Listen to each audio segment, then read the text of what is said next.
Welcome to History Lost in Time, from one enthusiast to others. And welcome to the history of radio broadcasting in Germany. In this episode, I will talk about radio broadcasting in the Third Reich before the outbreak of World War II, with focus on Germany domestically. Yes, many conditions, but there is no other way to manage the material. This episode follows up on the episode about the history of radio broadcasting in the Weimar Republic. 3 more episodes are already planned. Radio broadcasting in the Third Reich before the war with a focus on Germany and other countries. And then 2 episodes about radio broadcasting during the war, first with domestic focus, then also taking a look at other countries. Why this topic today? Same as with the episode about the radio history of the Weimar Republic. Personal interest regarding this topic and maybe a small glimpse into the history of mass media in autocratic and totalitarian systems. Political background and commentary. In this episode, I will talk about how radio broadcasting changed drastically in the Third Reich, but also how it remained the same in some ways. As democracy is currently under pressure and withdrawing globally, maybe knowledge from this episode might help a few people to notice when autocratic tendencies threaten democracy, or when it's already too late. The sources. For this episode, I am using these 4 sources. Radio unterm Hakenkreuz von 1933 bis 1945, die Geschichte des Rundfunks in Deutschland. Translation: Radio Under the Swastika from 1933 to 1945, The History of Radio Broadcasting in Germany, published by Hans Sarkowitsch, Production Hessischer Rundfunk 2004. This CD package of the Hessia Broadcasting Corporation provides a very interesting and broad overview to the listener and also includes a lot of snippets of broadcasts from the era. Zuhören und gehört werden 1. Radio im Nationalsozialismus zwischen Lenkung und Ablenkung. Translation: Listening and being listened to 1. Radio during National Socialism, from controlling to distracting. Published by Inge Marsolek and Adelheid von Saldern. Published by Edition Discord, Tübingen, 1998. This book provides the reader with a unique, non-standard view on radio broadcasting history and highlights topics that might go unnoticed otherwise. Rundfunk in Deutschland, herausgegeben von Hans Bausch, Band 5, Hans-Jörg Bessler, Hörer- und Zuschauerforschung. Translation: Radio Broadcasting in Germany, published by Hans Bausch, Volume 5 by Hans-Jörg Bessler, Listener and Viewer Research, published by Deutscher Taschenbuchverlag, München, 1980. And Rundfunk in Deutschland, herausgegeben von Hans Bausch, Band 2, Ansgar Diller, Rundfunkpolitik im Dritten Reich. Translation: Radio Broadcasting in Germany, published by Hans Bausch, Volume 2 by Ansgar Diller, Radio Broadcasting Politics in the Third Reich, published by Deutscher Taschenbuchverlag, München, 1980. These 2 books are basically standard works regarding radio broadcasting history in Germany. They inform the reader comprehensively about radio broadcasting politics and they provide the reader with a good and thorough overview. Let's get started. When Adolf Hitler was named Reichschancellor on January 13, 1933, the radio in Germany was already severely wounded and no longer politically neutral. The government led by Franz von Papen had turned the radio into the mouthpiece of the government. The new Minister of the Interior, Wilhelm Frick, who initially was in charge of radio broadcasting, was immediately able to take full control. Based on prepared plans, the radio was able to broadcast the torchlight procession in Berlin that followed Hitler's installment as head of the government. The broadcast, which made the impression of being improvised on the spot, but actually wasn't, made quite the impression on the listeners. They were used to dark speeches of doom by the Reichschancellors, and now they were listening to a seemingly hope-inspiring event. Hitler's first radio broadcast followed in the evening of February 1st, 1933 already. This was a strong start by the Nazi government when it came to radio broadcasting. However, until the next elections in early March 1933, the radio broadcasting services were somehow in waiting positions. Most employees simply sat tight and waited, even communists, social democrats, and Jews. However, already in February of 1933, freedom of the press and freedom of speech was limited. Many communist and social democratic newspapers were banned. Hans Bredow, the radio broadcasting commissar who had founded and built up the radio broadcasting system in the Weimar Republic, resigned on February 15th.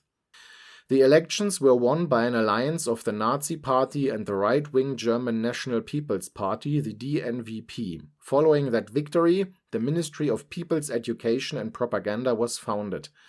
Its head, Joseph Goebbels, took over control of the radio broadcasting services from Wilhelm Frick. Later, he also used another agency, the Reich Chamber of Culture, to expand his control to other areas like music and movies.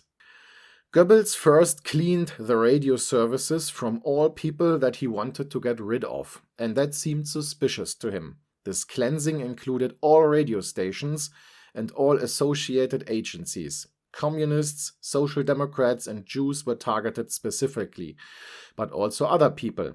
There were interrogations, questionnaires, pressure, transfers, also firings and rehirings with lower pay, confiscations of all kinds, and more. This affected all levels of the radio services, even administration staff and technicians.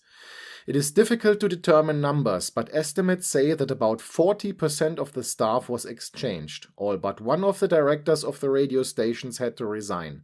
In order to save their jobs, some employees joined the Nazi Party once the Nazis took power. Goebbels wanted to control the radio services and all aspects of them completely. However, he never managed that.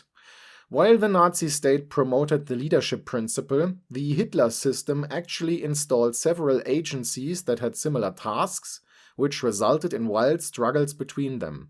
Radio broadcasting became a battlefield that involved the Ministry of Propaganda, the Foreign Affairs Office, the Nazi Party as a whole, and several groups and regional party leaders individually, as well as the Wehrmacht. Old party members in particular expected gratification in form of positions and influence after the Nazis took control. However, this was difficult to do within the radio services because their specialized knowledge and special skills were required. Party members which envisioned themselves, for example, as future speakers on the radio proved to be totally useless, and this was similar in other areas of radio broadcasting. Therefore, the radio services were hit severely by denunciation, with the hope of freeing up positions. However, that didn't have much of an effect in the end. While the staff was exchanged, the federal structures of radio broadcasting were also destroyed and replaced with a centralized organization. The regional radio stations became Reich radio stations, the regional broadcasting corporations became branches of the Reich Broadcasting Company RRG, and radio station autonomy was almost completely wiped out. This centralization was mostly completed by summer of 1934. Goebbels made Eugen Hadamowski Reichssendeleiter, basically head of radio broadcasting. He implemented Goebbels' orders and insisted that the station directors were nothing but underlings. Goebbels rarely talked with the directors himself. Hitler had given him free rein and he rebuilt the radio services according to his own ideas. The people responsible for the Weimar radio services were arrested and put into concentration camps. They were charged with corruption. It was planned to discredit them and the entire Weimar radio services, which were derided as system broadcasting, in large trials. However, the charges were so hopelessly baseless that even the partially radicalized justice system had to release 49 of 53 defendants, and the remaining 4 only got very light sentences. This defeat was attributed to the failures of the head of radio broadcasting, Hadamowski. Minister of Propaganda Goebbels therefore forbade any further attacks against the Weimar radio services and the people in charge of it. He even restored the full pension payments of these people. In his book My Struggle, Hitler laid down the following ground rule for propaganda, which is mentioned in the Radio Broadcasting Politics book, Volume 2, on page 16. Hitler said that the spoken word was much more effective for propaganda than the written word. Propaganda had to limit itself to very little, but it had to use this little with simple words for the masses again and again and again. Goebbels followed this rule, and while holding a speech in front of the station directors in March 1933, he made it clear what he expected from the radio services in the future. The following quote can be found in the same book on pages 144 and following. "The people have a right to radio broadcasting. They have a right to know what is happening in Germany, what the government is doing, what the ministers are doing, what the intellectual cross-section of this era is like, what is happening in the economy and public life. Radio broadcasting isn't there to perform intellectual experiments. It's also not there to show the development to the people, because the people want to see results. I consider radio broadcasting to be the most modern and the most important instrument of mass manipulation there is. I am of the opinion that radio broadcasting has to enable the people to participate in all public events, so that there won't be any big event anymore that will be limited to 200 or 300 people, but that the people in their entirety will participate. Radio broadcasting has to win over the remaining 48% of the people for the government. And once we have them, radio broadcasting has to hold this 100%, has to defend it, has to imbue them with the intellectual content of our time so that nobody can break out anymore. Don't get boring, just don't let it be boring. Don't put our attitude on a silver platter. Don't believe that you can work best for the national government by blaring marches night after night. We don't pay homage to cheap patriotism. Your job also isn't to warm up people who already consider themselves part of our movement, but to win over people that are not." In the following years, Goebbels put great emphasis on producing propaganda content that was elegant and sophisticated, and that radio broadcasting should be primarily entertaining and relaxing. This wasn't yet achieved in 1933. There was a lot of direct propaganda, entertainment content was reduced, and the listeners were not content. During the winter of 1933-34, Goebbels changed this. Entertainment was on the rise again, propaganda became more indirect and was included into entertainment content. In 1936, Goebbels said the following, quoted from the Listening and Being Listened to book, page 102. "The radio broadcasting program has to be created in such a fashion that it is still interesting to someone with a spoiled taste and still understandable and enjoyable to someone who is plain and simple. It shall provide a mix of entertainment, relaxation, instruction, and inspiration in a smart and psychologically clever way. The focus should, however, lie on entertainment and relaxation." He was also keen on addressing Germans that were still reluctant and skeptical, not just pure-blooded Nazis. The head of radio broadcasting, Hadamovsky, put a lot of effort into self-portrayal and used more drastic language than Goebbels. In the Listening and Being Listened to book, there are several quotes that show what he thought and what he expected from the radio services. On page 100, there is a quote from 1934 which stresses the new course for entertainment and indirect propaganda. "Nobody with any kind of knowledge can deny that the basis of radio broadcasting is light entertainment. Music has to relax the listener and get him in front of the loudspeaker. Unless we want to teach our listeners to tune into foreign broadcasting stations by insisting on wrong reactionary tendencies, our entire program has to be based on light music and current news." On page 50, there is a quote from 1935, where Hadamovsky explains how he sees people working for the radio services. "We broadcasting people are marchers. We feel as if we are the SA of propaganda. We clear the streets and reach every house, so that the massive stream of political and cultural ideas of National Socialism reaches all Germans.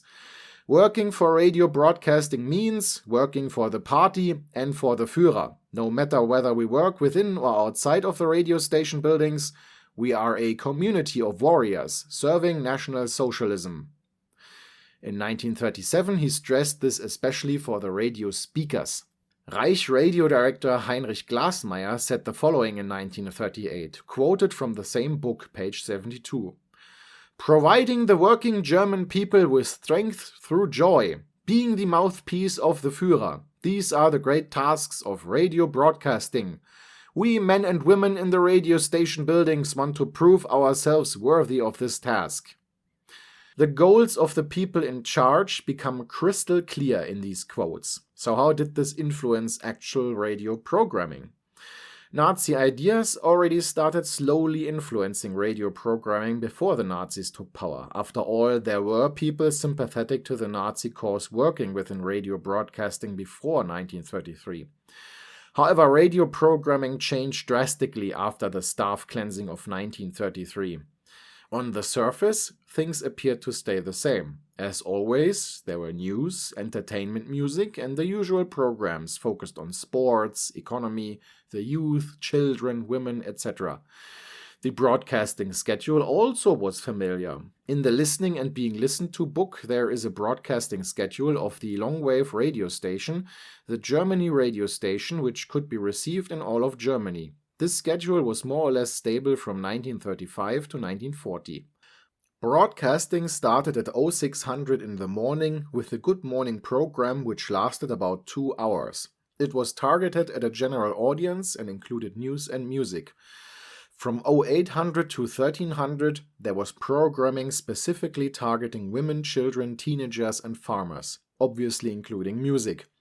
From 1300 to 1515, there was a general middle-of-the-day programming including news, the weather, business news, general news, and music. Here you need to know that in the 1930s, many people still went home for their mid-of-the-day break. From 1515 to 1730, there was an afternoon program targeting women, children, and teenagers, with lots of music and some lectures. Between 1730 and 8 o'clock in the evening, there was a general entertainment program for everyone, followed by the colorful evening radio shows and other primetime entertainment shows from 8 to 10. After 10, special interest programs followed, for example, something for fans of literature or classical music. During the night, there was a broadcasting break. You have to go a bit deeper to find the differences to the radio broadcasting of the Weimar Republic. For example, programming for children and teenagers was now produced by the Hitler Youth and the League of German Girls. On page 120 of Listening and Being Listened to, there is a quote about the goals of the Hitler Youth regarding radio broadcasting. The Hitler Youth radio broadcasting wants to educate. It wants to hammer the worldview of National Socialism into the heart and soul of young people. Our broadcasts educate our comrades, ourselves, and you, those who only randomly listen to Hitler Youth broadcasts, sometimes slowly, unnoticed, towards the worldview of National Socialism. On page 124, one can find the equivalent of the League of German Girls. The boys will be educated to become political soldiers, and the girls become strong and brave women that will be comrades of these political soldiers. They will live and use our National Socialist worldview in their families later as women and mothers and raise a new generation of toughness and pride. Therefore, we deliberately want to form political girls. That doesn't mean women that will later debate and discuss in parliaments, but girls and women that know about the life necessities of the German people and act accordingly.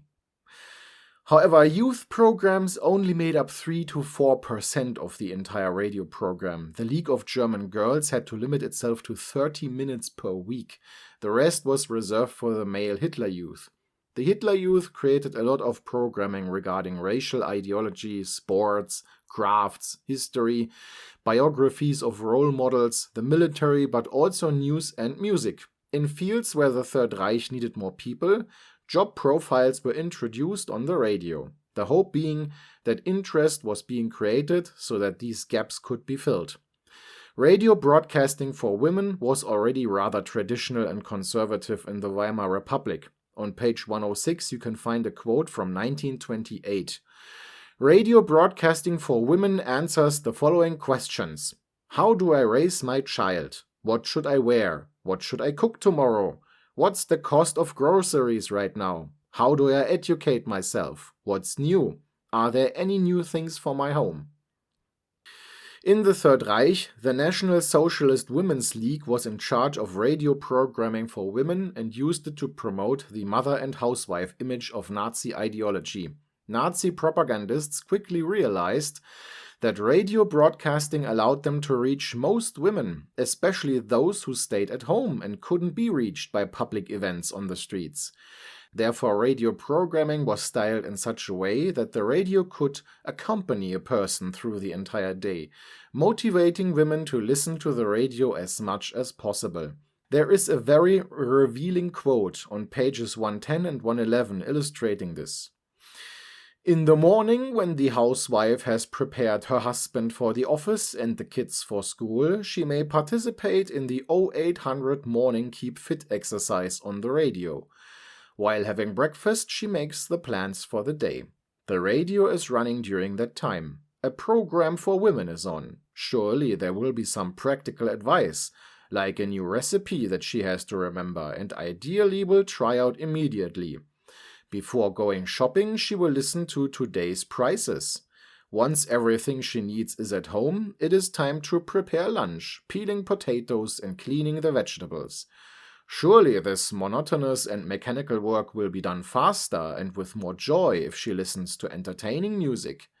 The same will be the case when she has to clean up and iron the clothes. In the afternoon, when the bulk of the work is done and she is busy with mending something or some handwork, she can sit down in front of the loudspeaker and listen to a lecture about news regarding raising her children or about a new interesting book. At 1700, she listens to the news so that she is up to date on anything going on in politics, business, and social life. The advice regarding shopping and cooking was an attempt to control and steer the consumption of goods a bit, supporting the Nazi plan for self-sufficiency and decreasing the demand for scarce goods. It was also a good way of promoting replacement products in order to decrease demands for the originals, like certain types of oil that were in limited supply. So this wasn't just primitive propaganda, there was a plan behind it. Same with the programs about mending and handwork. It was an opportunity to promote certain types of fabric in order to reduce demand for stuff that was difficult to procure. Obviously, topics like marriage, children, and racial politics, core elements of Nazi ideology, got a lot of room as well.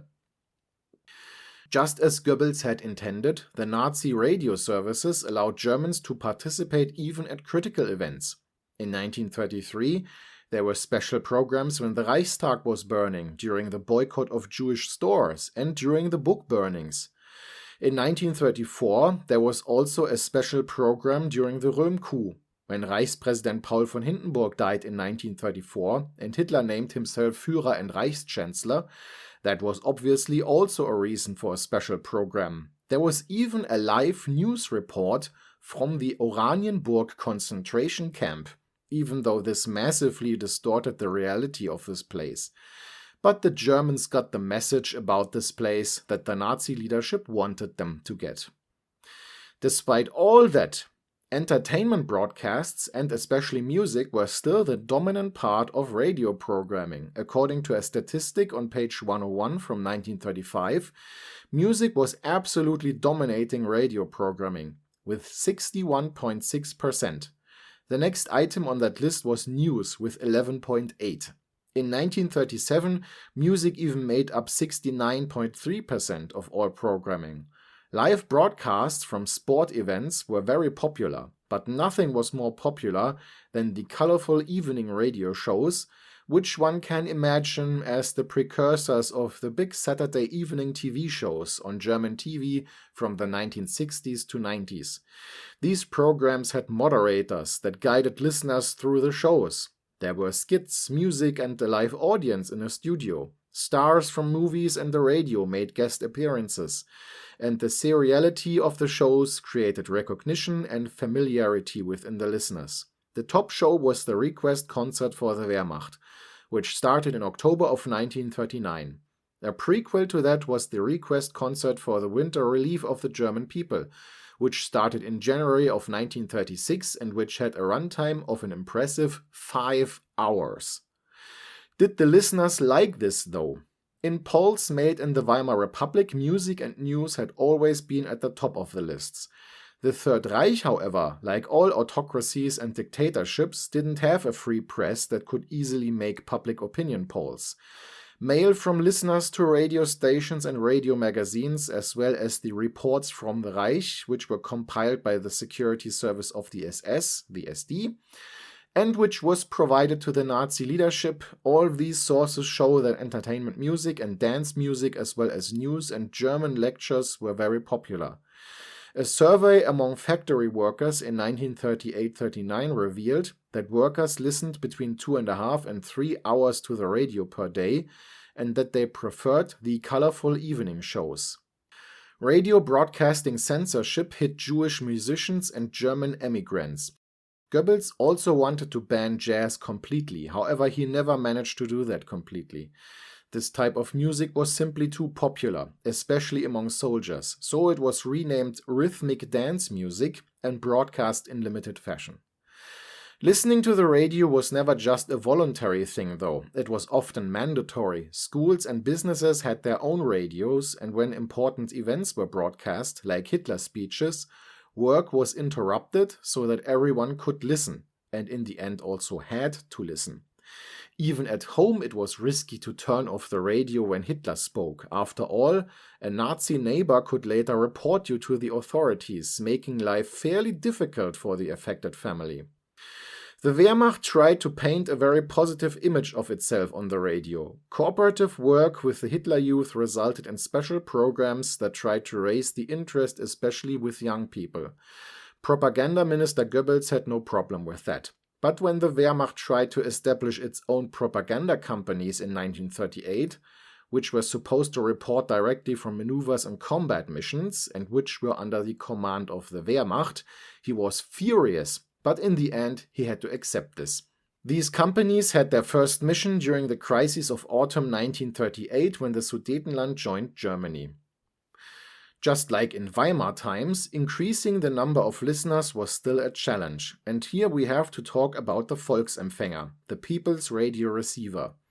The Volksempfänger, as we know it, is a cuboid radio with the measurements 39 to 28 to 16 centimeters and was already developed in 1930. However, back then it was rejected by the industry. The design was even older. It originates from 1928. Goebbels revived the concept and ordered the production. In comparison to other vacuum tube radios that cost between 100 and 400 Reichsmark, the Volksempfänger was really cheap, costing only 76. Its technology was old but sufficient to receive the regional radio station on medium wave and the Germany radio station on long wave. And there weren't any more German radio stations. Receiving foreign radio stations was possible but difficult, since there was no integrated shortwave module. Still, the Volksempfänger type VE301 was sold in large numbers. Within the first 2 days, more than 100,000 were sold, and this was only the beginning of a long boom phase in sales. In 1938, the small receiver, the so-called Kleinempfänger type DKE38, which was called Goebbels Snout, arrived on the market at a price of only 35 Reichsmark. This receiver was about half of the size of a Volksempfänger, somewhat weaker, but still sufficient to receive the German radio stations. This set of Nazi radio receivers was completed by the DAF 1011 receiver, which was specifically designed for businesses. Until 1943, about 4.3 million Volksempfänger and 2.8 million Kleinempfänger were produced. A third of all radios in Germany were Volksempfänger or Kleinempfänger. By May 1939, there were about 12.5 million registered radio receivers in Germany. During the 1930s, there was a large gap between urban and rural radio broadcasting listeners. Most of the listeners lived in large and medium-sized cities. In rural areas and working-class cities, like the cities in the Ruhr area and Upper Silesia, the people had some catching up to do, since the people there neither had the time nor the money for radio broadcasts. The cheap VE301 and DKE38 devices helped to close this gap. The radio was usually set up in the kitchen in working-class homes. The middle and the upper class preferred a setup in the living room. The technical toys of the 1920s had now turned into optically attractive devices. Most of the listeners preferred a radio made from wood, and they tried to place the radio at a very prominent place, just like TVs today. and to decorate that place somehow. There were specialized radio tables. In some homes, pictures of Hitler, Goebbels, or well-known speakers like Hans Fritzsche were put up next to the radio. In order to allow poor people to listen to the radio, exceptions regarding the broadcasting fee were created. In the end, about 10% of all listeners were exempt from paying this fee. Employers helped with the financing of radio devices, and the energy industry used the radio boom to expand the electrical grid.